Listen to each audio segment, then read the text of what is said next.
Այստեղ կանգնեմ։ Մի բոլորին։ Ոյով էր։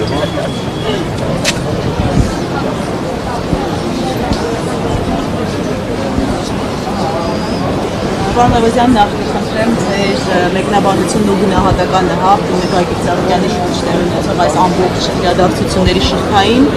որը եկավ եւ քննչական կոմիտեում իր հանդիսանությունը ստացավ առավոտանից Գագիկ Ծառուկյանի հարցակցությունը շարունակել։ Տեսեք, բոլորիս համար ակնհայտ է, որ այստեղ խոսքը չի գնում իր արդարության մասին, սա ամբողջովին քաղաքական գործընթաց է, որը մեկնարկը տրված էր դեռ ընտրարշավի ժամանակ երկրի վարչապետի կողմից եւ ցավալիորեն իրավապաշտպան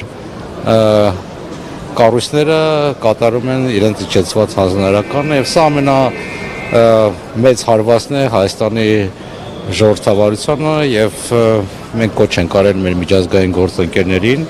որպեսզի արձագանքեն, որովհետեւ բոլոր դեմոկրատական երկրները ջատագովում են ժողովրդավարական արժեքները եւ ամենակարևոր ժողովրդավարական արժեքը այն է, որ մեկ անձ կամ մեկ ուժ չի կարող կենտրոնացնել իր մեջ բոլոր գործառույթները, օրենսդիր, գործադիր եւ դատական։ Ցավոք սրտի այսօր Հայաստանում բոլոր այդ գործառույթները կենտրոնացել են մեկ անձի ձեռքում եւ սա ամենամեծ հարվածն է ժողովրդության համար, այնպես որ բոլորի համար էլ ակնհայտ է, որ այստեղ մենք արդարության եւ արտադատության հետ գործ ունենք, սա քաղաքական հետապնդում է։ Ժողովրդավարության մասին խոսեցիք, այս իշխանությունը մշտապես ասում է, որ իրենք ամենաժողովրդավարն են։ Այս տեսակետից ինչն է եւ սա ինչ ազդակ է ընդհանուր առմամբ թե հայկական սպորտին, թե ամբողջ աշխարհին, որ հասուն սեփականության իրավունքի խախտման։ Ես հետեւյալը կասեմ, որ ազդակը բոլորի համար է շատ հստակ է, բայց պետք է քաջ գիտակցեք, որ մենք ապրում ենք իրական աշխարհում եւ բոլորն հետապնդում են իրենց սեփական շահերը, նկատի ունեմ արտաքին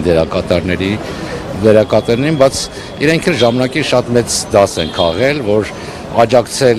մի իշխանությանը, որը չի վայելում իր ժողովրդի աջակցությունը եւ թույլ է, դա ի վերջո իրեն շահերն է խփելու։ Այստեղ ակնհայտորեն երևում է, որ այս ռեժիմի գործելավոճը մերժվում է Հայաստանի հասարակության կողմից։ Պարոն Ավազյան, Գագիկ Ծառուկյանը նախընտրական շրջանում խոսում էր նաև հնարավոր նոր զիջումների, նոր, այսպես ասած, կորուստների մասին եւ նաև, ինչպես նշում է ընդդիմությունը, նաև հենց այս քննադատությունների համար են այսօր այս իրավական, այսպես ասած, գործընթացները նրա նկատմամբ։ Դուք ինչ հեռանկար, ինչ հնարավորություններ ու ինչ վտանգներ եք։ Ընդհանրապես ընդդիմադիր գործընկերները եւ հատկապես Բարգավաճ Հայաստանը շատ բովանդակային քարոզարշավ է վարել, ծրագրային եւ կոնցեպտուալ եւ գիտեք յուրաքանչյուր երկրում քաղաքական տարաձայնությունները սովորական երևույթ են, բայց ամենակարևորը, երբ որ այդ տարաձայնությունները չեն վերածվում անձնական վիրավորանքի, այստեղ մենք տեսնում ենք, որ գործող իշխանությունները ուղղակի որոշել են քաղաքական ընդդիմադիրներին եւ այլախոհներին ուղղակի ոչնչացնել։ Ես չեմ կարծում, որ պարոն Ծառուկյանի որևէ խոսք կարող էր առիթ դառնալ, որպեսզի այսպիսի անմարդկային հետապնդումների ենթարկվեր։ Քաղաքական ռեպրեսիա է, միանշանակ եւ ասուլիսներից մեկի ժամանակ ես ասել եմ, որ Հայաստանը կամաց վերածվում է